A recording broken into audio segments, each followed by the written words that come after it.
The frost hadn't melted since dawn, and the sky stayed low all day, pressing like a hand over the prairie. Elam Thatcher, thin for 14 and quieter than most, stepped down from the porch without a coat, the porch boards moaning underfoot. His breath fogged and vanished as soon as it left his mouth.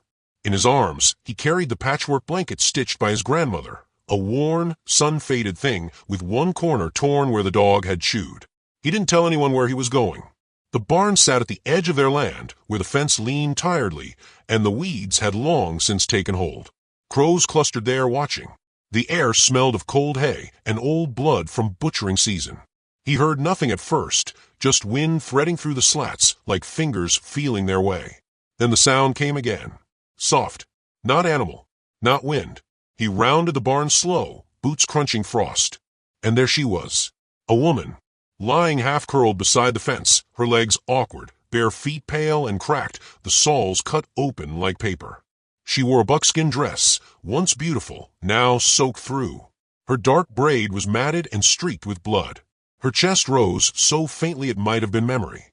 For a moment, he thought she was dead. Then her eyelids fluttered. She blinked. Elam just stood there. She didn't move. Her lips were cracked so deep they bled and scabbed over. Her fingers clenched something small, a pouch beaded in blue and red. She clutched it like a prayer. He swallowed. Do you understand me? No answer. Her gaze found him, unfocused and held. He looked back toward the house. The windows glowed with firelight. His father would be shaving bullets. His mother would be steeping tea. No one would miss him for a few minutes. He knelt. She winced, not from pain, but something deeper. Like shame. I got a blanket. She didn't answer, but her eyes stayed on his. He unfolded it slow. A wind kicked dust from the porch all the way down the fence line. He laid the blanket over her shoulders. She flinched as it touched her, then grew still. She stared at him, not like a person, like something trying to remember what kindness felt like. He looked at her again. Really looked. She wasn't old. Not yet. Her face was hollowed by starvation, her collarbone sharp as a knife's edge. There were purple welts across her wrists, half covered by torn cloth. Someone had tied her once. He opened his mouth to speak. Nothing came out. A crow cawed overhead. She blinked again, slower. Then her eyes closed. He didn't know if that meant peace or death.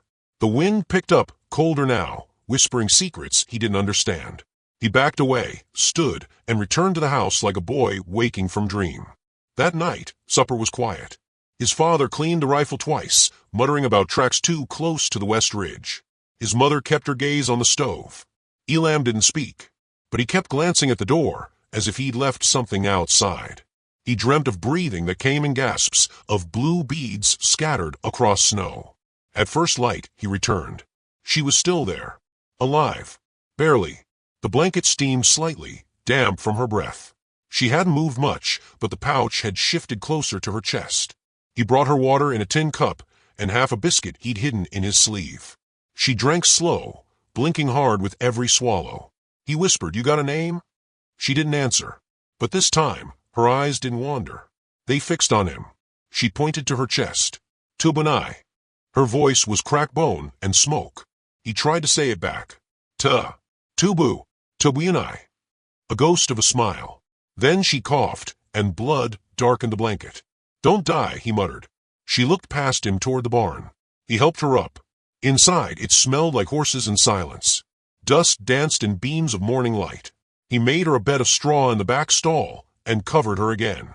She curled into herself, and her eyes finally closed, not from pain, but trust. He watched her for a while, then slipped out the side door, ducking low. No one saw him return. That afternoon, his father found him patching the fence with wire. "You see them tracks yesterday?" his father asked. Elam nodded. "You tell me if you see more." He nodded again, but he didn't tell him. That night, the wind shifted. The dogs didn't bark. Not once. But Elam didn't sleep. He sat up in bed, blanket wrapped around his knees. Something in his bones felt hollow, like something had been removed and not yet replaced. He rose, crept to the window. The stars were out, but the prairie didn't look right. He pressed his face to the glass. Nothing moved. Then, in the far dark, he saw them. Not riders. Not torches. Just shapes. Still and tall and waiting. He held his breath. The barn was lit inside just faintly. A candle? Or a lantern someone else had lit. He slipped his boots on, heart thudding. Outside, the frost was thicker now, crunching underfoot like brittle bone. He crept around the side of the house, past the chicken shed, toward the barn. The door was ajar. Inside, she sat upright. Awake. Her braid was untangled. The blanket still draped over her, but her eyes were clear now. Ancient. You shouldn't be here, she said softly. You shouldn't be alive, he replied. Something passed between them then. Not words. Something quieter. She reached into the pouch and pulled out a carved piece of wood. An animal, he thought. A horse or maybe a buffalo. She pressed it into his palm. You saw me, she said. No one does. He stared down at the figure. A breeze stirred behind them. The horses in the stalls snorted. The candle flickered. She turned her head sharply toward the east window. What is it? She didn't answer. But outside, on the ridge line, something shifted. Elam crossed to the window. There. Dark against dark. He counted 3, then 5, then 8. Figures. All still. All mounted. None moving. Watching the barn. He stepped back, heart in his throat. Do they want you? He asked. She didn't move. They want to see. He turned to her. See what? She looked at him then, not like a boy. Like a question. That you gave me the blanket, she said.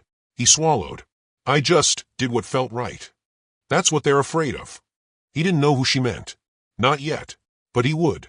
Outside, the line grew. More horses. More shadows. A stillness so deep it pressed against the wood. The prairie was holding its breath. And Elam, 14 and shivering in a barn with a woman who should have died, felt something ancient coil in his chest, like a string pulled tight by hands older than history. He stood by her side. And far across the frost, the ridge filled with watchers. Waiting for dawn. By morning, the frost had gone brittle. It clung like lace to the cornstalks and blanketed the split-rail fence in white. Elam moved through it like a ghost, quiet, not because he had to be, but because it felt like the world required it. Like even the trees were holding their breath around the barn. He slipped through the side door with a tin pail of warm water, a strip of salt pork folded in paper, and the half loaf of bread he'd hidden beneath his mattress. His boots left small, careful prints that melted the frost only slightly. He was light, like his body hadn't quite settled into itself yet. 14, but more shadow than boy. She hadn't died in the night. Runs with Sky sat upright in the straw, one hand resting near the blanket he'd given, the other tucked protectively over her pouch. Her skin was sallow, lips cracked to bleeding, but her eyes had found strength. Not health, but will. She watched him approach, didn't flinch. That alone felt like a kind of trust. He offered the water first. She took it with both hands and drank in slow, trembling gulps, as if the act of swallowing required more strength than her body had. When he gave her the pork, she only stared. Eat, he said softly. You need the salt. You're bleeding inside. She broke a piece off, eyes never leaving his face. Her fingers shook. You speak more today, he said after a while. Your voice sounds better. She looked at him. Not better. Less dying. He smiled, though it didn't reach far. That's something. A long silence settled. Outside, crows cried over the field. Somewhere distant, a dog barked, sharp and panicked, then silence again. Elam sat on an overturned feed bucket, watching her eat slowly, reverently, as if tasting memory. You got family, he asked. She nodded once. He didn't press. My mama's still alive, he added. Father, too. I think they'd tell me not to help you. She chewed another bite, eyes fixed on her fingers. You help anyway. He shrugged. Didn't feel right leaving you. That's dangerous. I know. That was all they said for a while. Her cough returned around noon, sharp enough to pull her whole body forward. Elam rose to catch her, steadying her shoulders as she gasped. The blanket slipped, revealing purple-black bruises across her ribs, some older than others. His hands froze. She noticed, pulled the blanket up. I didn't mean to see, he whispered. You did. I won't tell anyone. No need, she said quieter. They don't care. Her voice wasn't bitter, just factual, like someone who'd already accepted the shape of how the world worked. She coughed again, and her body folded like paper. He poured more water. She drank but didn't thank him. That wasn't how this was working. By mid-afternoon, he'd built a small fire in the feed trough. Smoke spiraled gently through the cracks in the roof. She warmed her hands over it, palms as thin as leaves. The smoke clung to her hair. Something about her face began to soften, not from safety, but from remembering what it was. "You're not afraid of me?" she asked, voice rough. Elam shook his head. "I'm afraid of a lot of things. You're not one of them." She watched the flames a while, then whispered, "Even when I get strong." He thought about it. "Are you planning to hurt me?" "No." "Then I'm still not afraid." She didn't speak again, but he noticed the way her fingers curled tighter around the blanket, as if that mattered more than anything she could say. The barn grew warm with the fire, but dusk came fast. The light outside bent gold through the slats, and the wind changed again. Distant hoofbeats echoed faintly against the ridges, and Elam's skin prickled. He moved to the door, cracked it just wide enough to peer out. There was no one, but the silence was thick now, like the prairie was waiting for something. Inside, she had started singing. Not loud. A hush song, lilting and low, the kind used to call spirits or cradle children. Elam didn't understand the words, but the sound threaded into his bones and sat there. It reminded him of being 4 and hiding beneath his mother's quilt during a storm. He turned back. "What does it mean?" She didn't look up.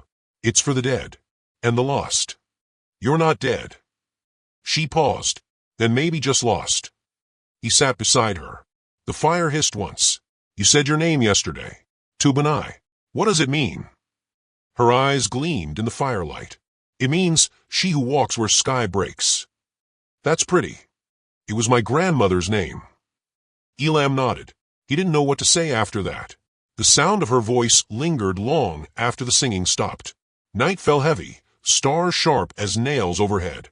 The moon was a perfect curve of white, watchful, pale, judging. He left her with more bread, then crept back to the house, slipping in through the cellar. His boots left faint marks on the kitchen stone. He stopped long enough to listen. Upstairs, his parents argued in low voices about horses, about strangers, about tribes moving east, about signs. His father's voice was clipped. His mother's sounded tired. They didn't know what was sitting in their barn, breathing and warming and healing on their boy's compassion. He went to bed fully dressed, pulled the second blanket over himself, and stared at the ceiling. The stars outside his window seemed brighter. Or maybe he was just seeing clearer. Sleep came in fits. When he woke just past midnight, the fire had long gone out. But the wind carried something different now. Voices. Not words. Not English. He sat up fast, heart hammering. At the window, he saw nothing. But the dogs weren't barking. And when the dogs didn't bark, that meant someone was already here. He dressed, grabbed the small lantern, and slipped outside. The barn stood still under the stars, black and unmoving. His breath came in white clouds. The trees behind the barn rustled faintly. Not wind. He reached the door. Inside she stood, on her feet, hair falling down her back, cheeks flushed with blood again. Not fully healed, but not dying either. She turned when he entered, said nothing. "How long you been standing?" She didn't answer. He stepped forward, lantern swinging low. Her breath fogged in the cold. The blanket trailed behind her, dragging straw. She looked stronger, but something had shifted in her gaze. "Is someone out there?" he asked. She nodded slow. "Friends. Maybe." He tensed. "Should I be scared?" "Not yet." Outside, something snapped. A twig. A hoof. She moved closer to him. "You should tell them," she whispered. "Your family. They deserve to know. They won't listen. They'll just shoot." She looked toward the far wall, toward the ridge. Her eyes filled with something he couldn't name. Not fear. Not sorrow. Something older. "They're waiting," she said. "For what?"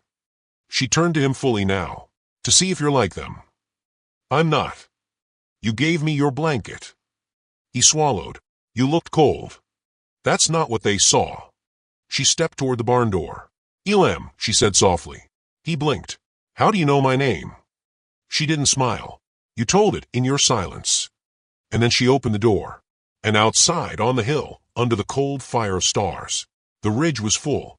Dozens, maybe more, mounted, silent, unmoving, all of them watching the barn.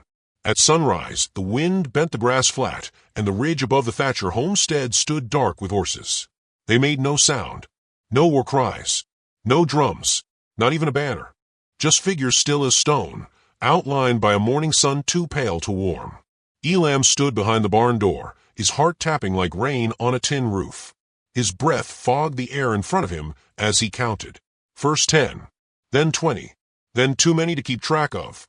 Their silhouettes stretched back along the ridge like shadows waiting to become men. She said nothing beside him. Runs with Sky stood wrapped in the patchwork blanket, hair loose, face expressionless. She looked out at them like one who had died and been forgotten, only to be remembered all at once by the sky itself. He whispered, "Who are they?" She did not answer. The barn was quiet. The horses inside shifted anxiously, hoofs stirring straw. One let out a low, throaty whinny. Elam turned to her again. "Are they here for you?" Her jaw clenched, but her voice was even. "They are here to see what lives." It didn't make sense yet. But Elam was beginning to understand that not everything in the West came with clean answers. Some things just arrived in silence and waited to be seen. By breakfast, the town had noticed. Dust rose from the far road as riders bolted from homesteads. The church bell rang not for prayer but as a warning. And still, the ridge did not move. The warriors sat their horses like trees, watching. Only their braids stirred in the wind. Jedediah Thatcher stood on the front porch with a loaded rifle and narrowed eyes. "They ain't moved a muscle," he muttered, wiping sweat from his brow. "That many Comanche ain't rode out for peace in my lifetime." Maribel stood behind him, arms crossed tight, eyes darting toward the barn. "Maybe they're looking for someone," she said. Jed's face hardened. "A settler? Doubtful. They came for blood." But even as he spoke it, there was doubt in his voice. This was not how war began. Not this quiet. Elam remained by the barn all morning. He chopped wood that didn't need chopping. He checked horses that didn't need checking. Anything to stay close. Every hour he looked up. They were still there. No closer. No farther. Just waiting.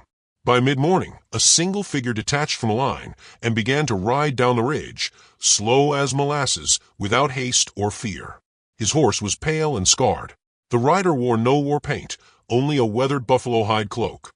His hair was long, streaked with gray, and his expression was carved from river stone. Runs with Sky saw him and inhaled sharply. The sound wasn't fear. It was recognition. Elam asked, "You know him?" She nodded. "Blue Antler." He'd heard the name before, whispered by traders, feared in saloons. A chief whose age made him dangerous, not because he fought, but because he remembered everything that had ever been done to his people. The old man rode up to the front gate and dismounted without a word. Jedediah stepped forward, rifle raised. "You got business here, Chief." Blue Antler didn't flinch. He looked past him, toward the barn. "I was told," he said, voice low and clear, "that one of our blood lay dying on this land, and that a settler's son gave her his only blanket." Jed said nothing at first. The wind tugged at his coat. "My son's been nowhere near your kind," he said stiffly. The old man's eyes didn't blink. "Are you sure of that?"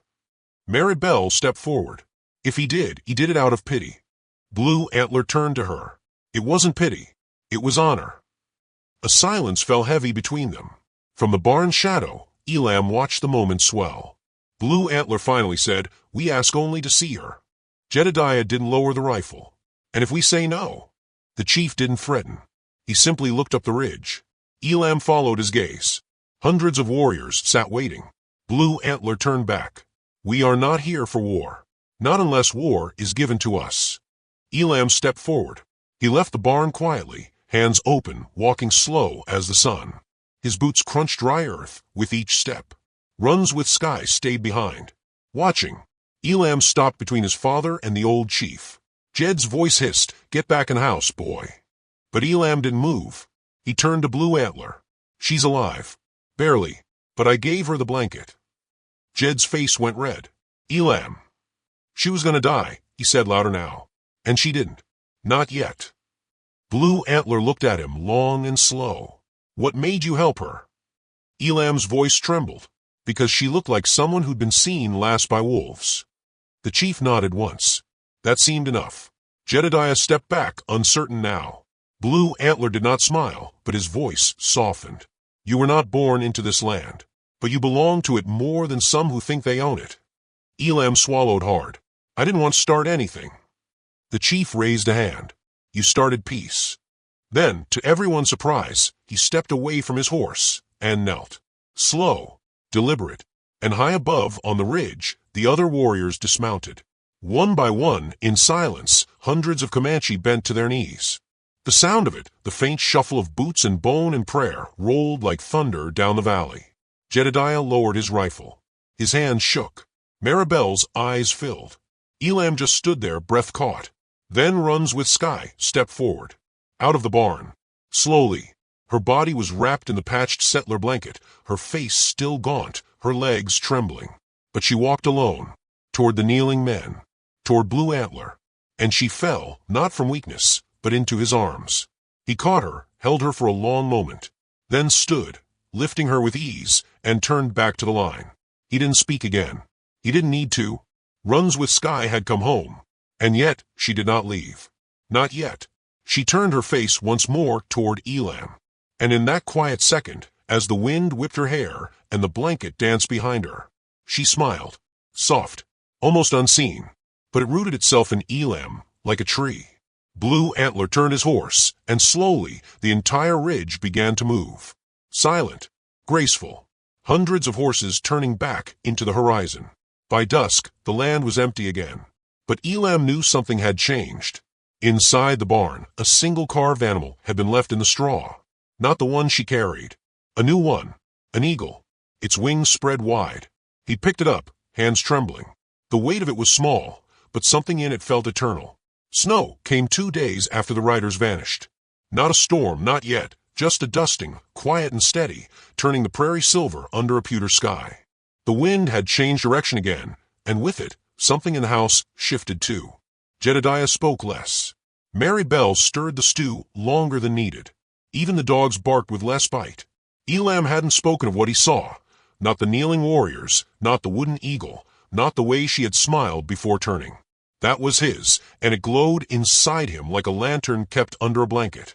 But she had not left. That morning, she was still in the barn. She had risen early and stood by the stall window, her breath fogging the wooden frame. The patched blanket hung from her shoulders, her face turned toward the hills that now held no one. She looked smaller somehow, tired in a different way. Elam watched from the loft ladder. He hadn't meant to spy, but something about her stillness held him. "You should go home," she said without turning. "Your mother will want your hands at the table." He climbed down anyway. "You slept." "Enough. You should eat." She nodded but didn't move. He handed her the tin of dried apples he'd kept wrapped in cloth. She took one, holding it like it was foreign. "You go and stay long?" he asked, then immediately regretted it. Not because he didn't want her to, but because he didn't know if he had the right to hope. She looked at him now. Her eyes held something unreadable.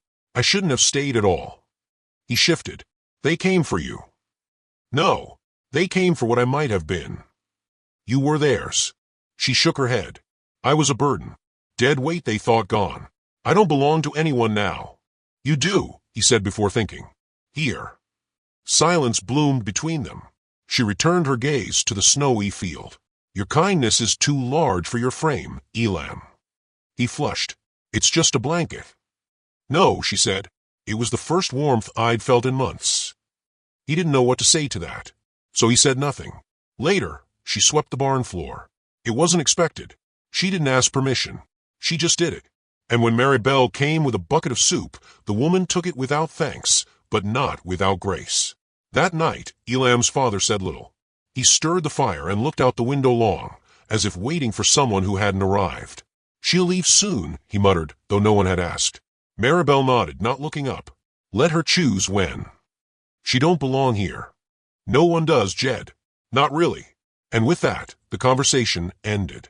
By the next morning, she was gone. The blanket folded, the pouch missing. Her tracks led toward the west ridge, each step pressed soft into the snow, vanishing by midday. Elam found the folded blanket inside the barn, still warm. His breath caught when he touched it. She hadn't said goodbye. That was what hurt, not the going, the absence of a single word. He told no one. Let his father believe the world had righted itself. But Elam returned to the barn 3 times that day. Once to check the horses, once to check the blanket, once to check his own heart. Each time, something inside felt emptier. That evening, as the snow picked up and the clouds thickened, Elam sat on the front porch in silence. His hands were tucked under his arms. The air bit his ears. The world felt hushed. She meant something to you, Maribel said, stepping beside him. He looked up. I don't know what. She was the kind of woman that makes a boy wonder what life could be like with someone watching him the way she did. He blinked. She didn't watch me.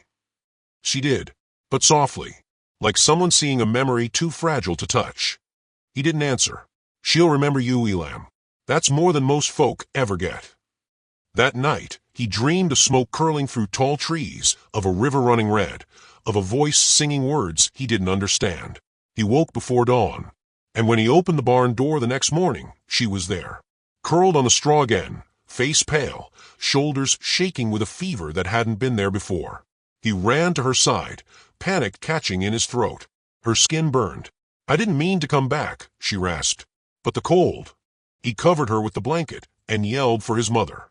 Within minutes, the house came alive. Maribel helped him carry her inside. Jedediah said nothing, just stepped aside. They laid her on the cot in the parlor, and for 3 days, she drifted in and out of fever dreams. Elam sat by her side, wiping her brow with cool cloths, whispering nonsense to fill the silences. She was halfway to the ridge, Maribel murmured, and turned back toward the barn. Why? Something stronger than cold, she said. Something unfinished. On the 4th day, the fever broke. She opened her eyes to the soft yellow of lamplight and found Elam sleeping beside her cot, knees drawn to his chest, breath slow. She whispered his name. His eyes opened. You're back. I tried to leave, she said. I know, but I kept seeing the way you looked at me. Like I wasn't broken. You weren't. I was. Elam sat up. Not to me. She reached for his hand. He didn't flinch. Her fingers were weak, but warmer now.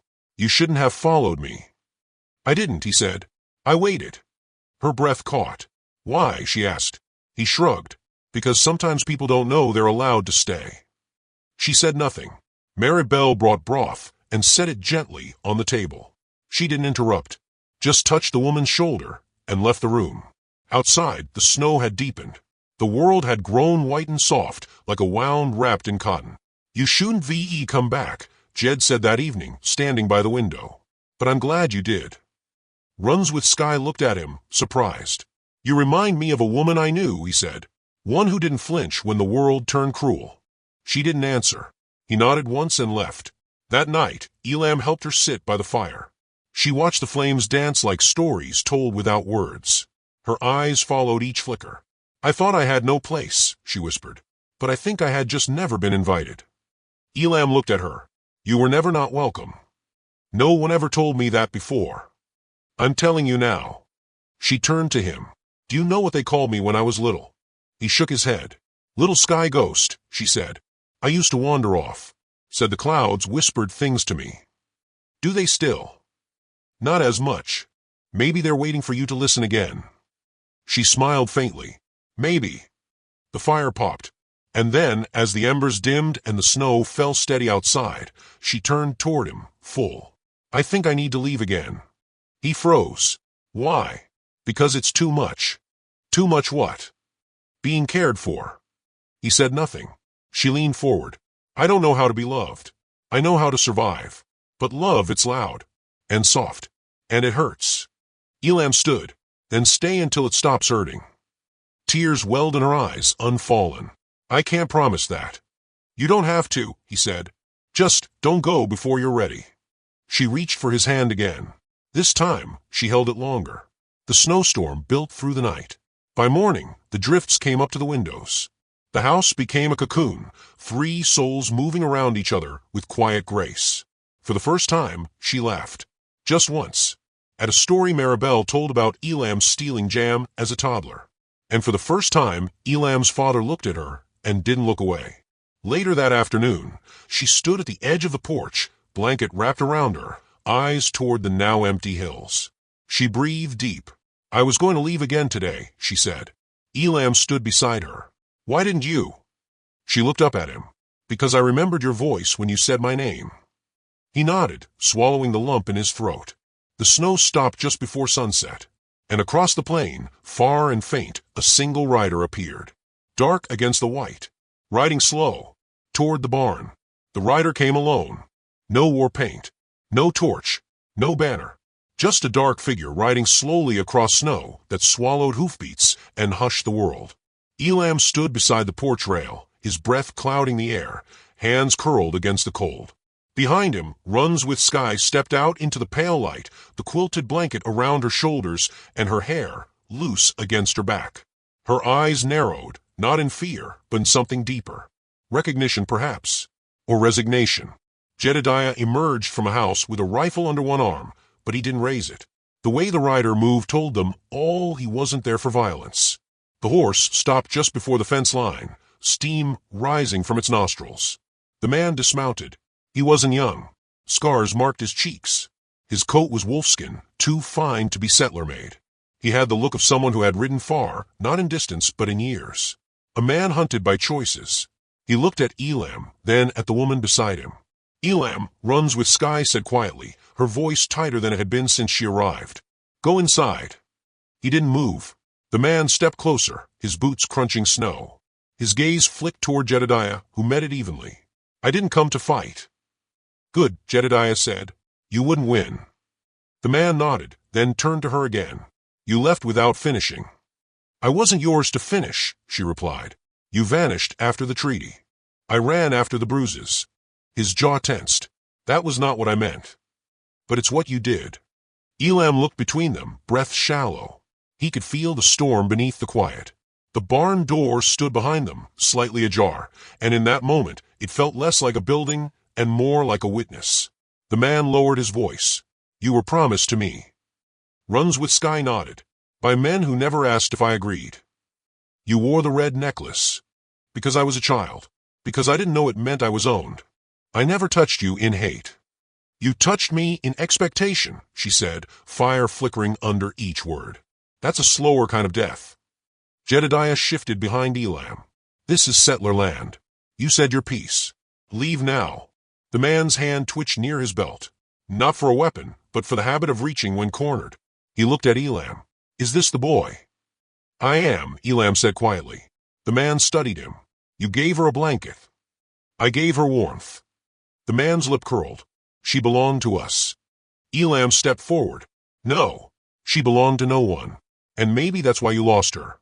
There was no shout, no raised voices, just cold breath and snow crunch and the weight of too many years between the three of them. Runs with Sky didn't look away. She stood taller now. "You came all this way," she said softly, "and still you don't see me." The man exhaled. "They'll come for you." "Let them." "You'll bring war." "No," she said. "You will, because you cannot stand to see a woman choose peace where she was meant to bleed." He stepped back like she'd struck him. His eyes burned for a second, and then he turned, swung into saddle, and rode off without another word. The silence he left behind was heavier than gunfire. That night, no one spoke of what had happened. But something had broken loose. A thread pulled, a knot untied. At dawn, the barn door swung wide again, not from wind, but from movement. People. The first came on foot, a woman from town, hat in hand, eyes wary. Then a boy, younger than Elam, holding a jar of canned pears. By midday, 5 more. By sunset, a dozen. They didn't say much. Just looked at Runs with Sky like a story they heard once, but never believed. Some offered gifts. Some just sat. They didn't come to accuse. They came to see. Elam watched it all unfold with a strange ache inside him. Not pain, just a shift. A door opening. That night, she sat beside him in the barn, firelight warming her cheek. "You saved me twice," she said. "No, just once. The rest was you." She looked at him. "I almost left before I felt anything. It scared me." He nodded. "Me too. I've never been seen without being used. Now you have." She smiled faintly. "I still don't know where to go." He looked around the barn. The roof leaked. The walls creaked. But the place held memory now, both weight and lightness. "Then stay until you do." She leaned against the post. "What about your family?" "They're already changing." Indeed, Jedediah had started leaving his rifle on mantel. Mary Bell no longer looked through the curtains when a shadow passed. The dogs barked again, just not as often. One morning, 3 days later, the same ridge that had once held warriors now held wagons. 17 of them. Comanche. Not for war. For something else. A council. Blue Antler stepped from the lead wagon. When he saw Elam, he smiled in the way only men who have buried sons and forgiven enemies could. He approached the barn, stopped at the threshold. She walks again. She does. Blue Antler nodded. And you? Elam hesitated. I think I've changed. The old man's eyes narrowed in gentle scrutiny. Then you're becoming something worth remembering. Inside the barn, Runs with Sky stepped forward. She bowed her head to the chief, but not low, not like one beneath. Like one returning. They spoke in words Elam didn't know, but he watched their hands move, their eyes soften. And then Blue Antler turned to him. The Comanche wished to make peace with this land, with this house, not because we trust it, but because of what was done here. Elam looked down. I didn't do much. You lit a fire in the snow. The council lasted hours. Not everyone agreed, but when the sun set, there were fewer walls between them. That evening, as smoke curled from every chimney and frost kissed every window, Runs with Sky stood alone inside the barn again, looking toward the empty hills. Elam entered quietly. They said I can go back, she whispered. He swallowed. Do you want to? I don't know. You don't have to decide tonight. She turned. I never thought I'd get to choose. He nodded. You gave me that. He stepped closer. So stay. Or go. But do it because it's yours now. She touched his cheek with calloused fingers. And if I stayed, then I'd make sure the roof stopped leaking. She laughed. It was the first time he'd ever heard her laugh with her whole body. That night, Jedediah built a new gate at the barn with Elam beside him.